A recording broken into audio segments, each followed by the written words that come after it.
Welcome back. Also with us from his home studio is NPR Music's Stephen Thompson. Hi, Stephen. Hello, Linda.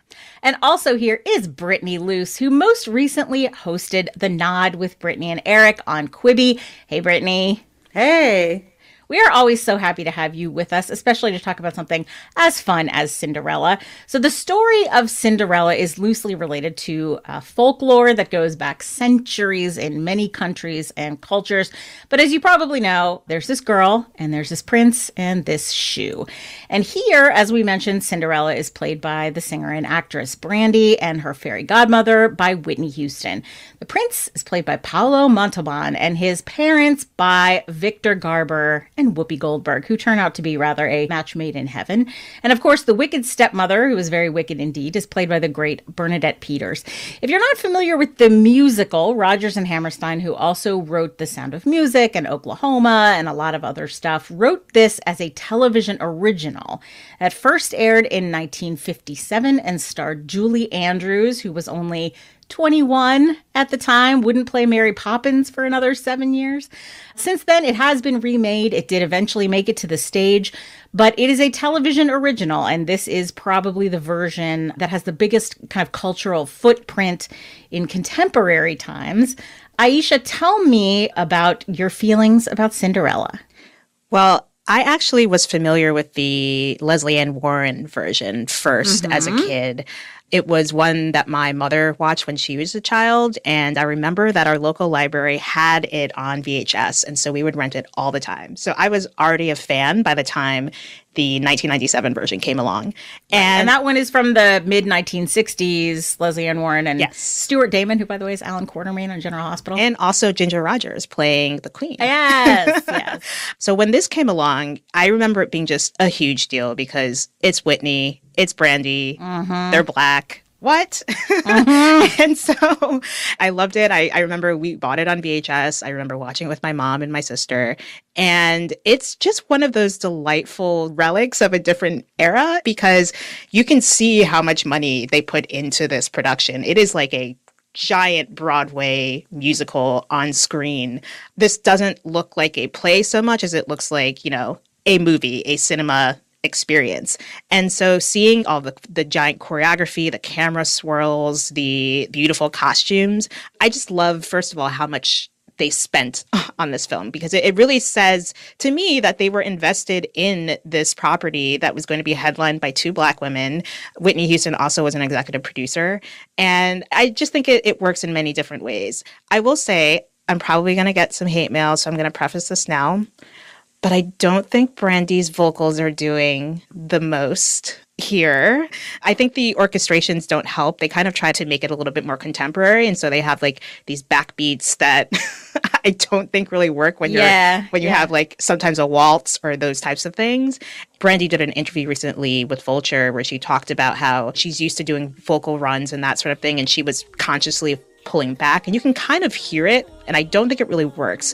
This is her singing In My Own Little Corner, which is one of the classic songs from Cinderella.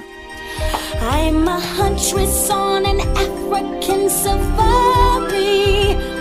It's a dangerous type of sport, and yet it's fun. In the night I sally forth to seek my quarry, and I find I forgot to bring my gun.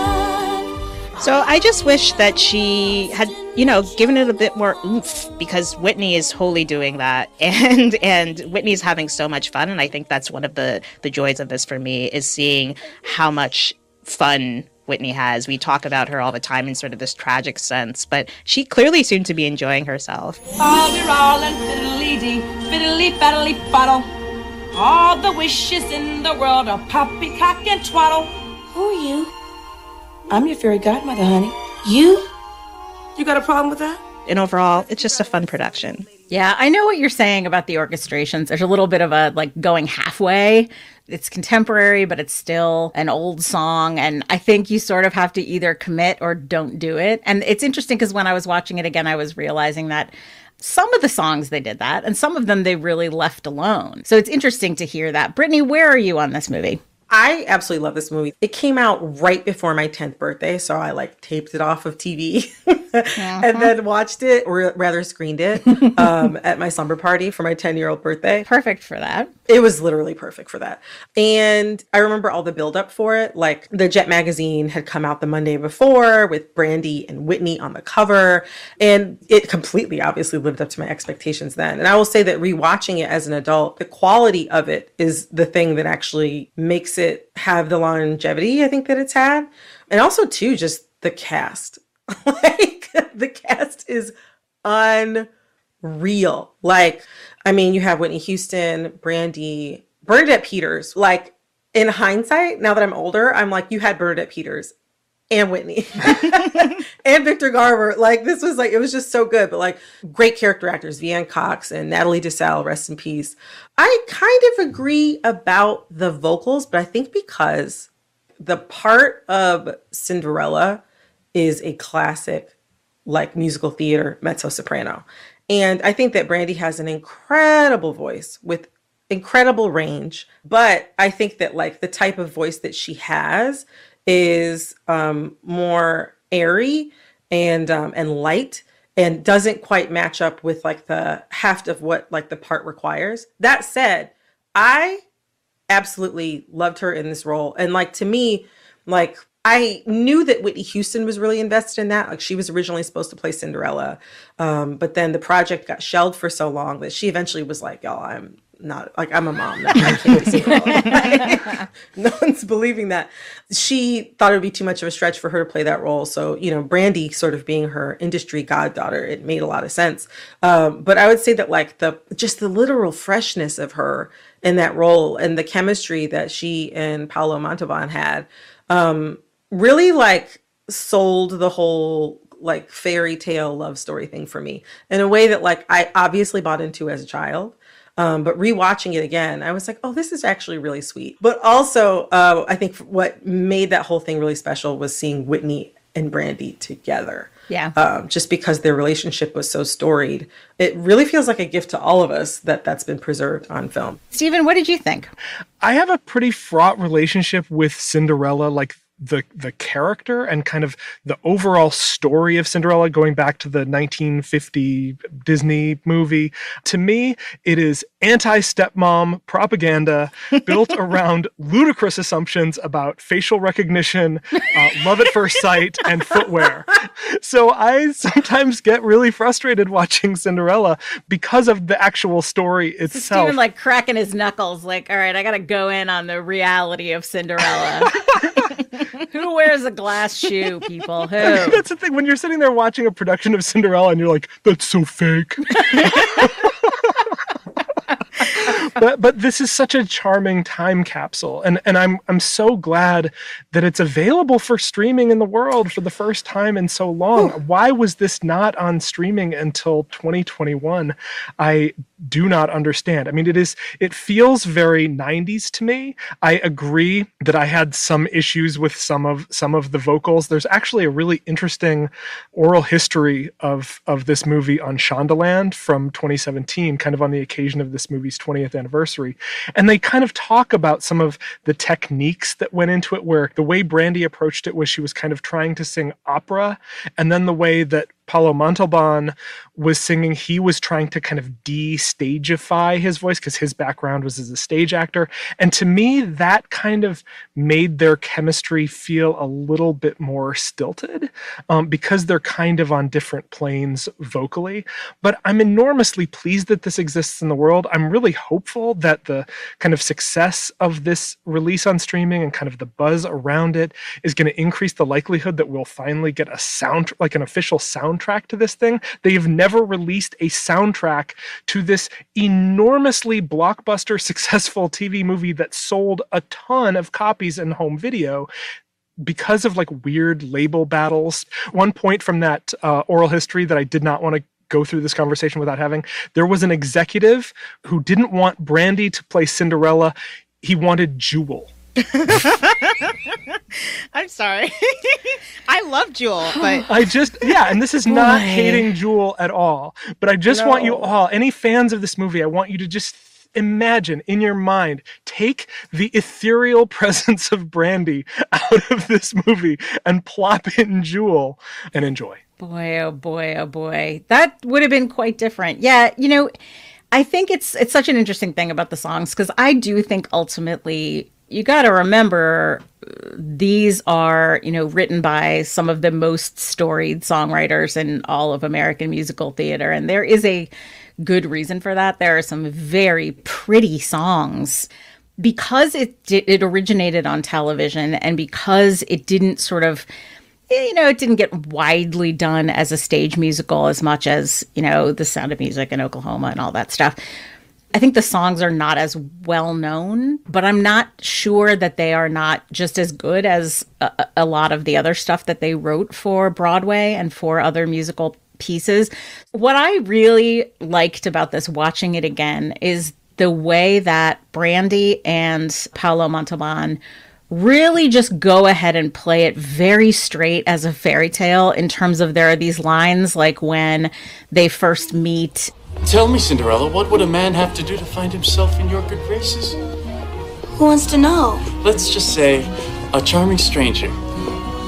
This charming stranger seems pretty sure of himself, but he'd have to get to know me a lot better than some girl he just met on the street. Oh, but he'd like to very much.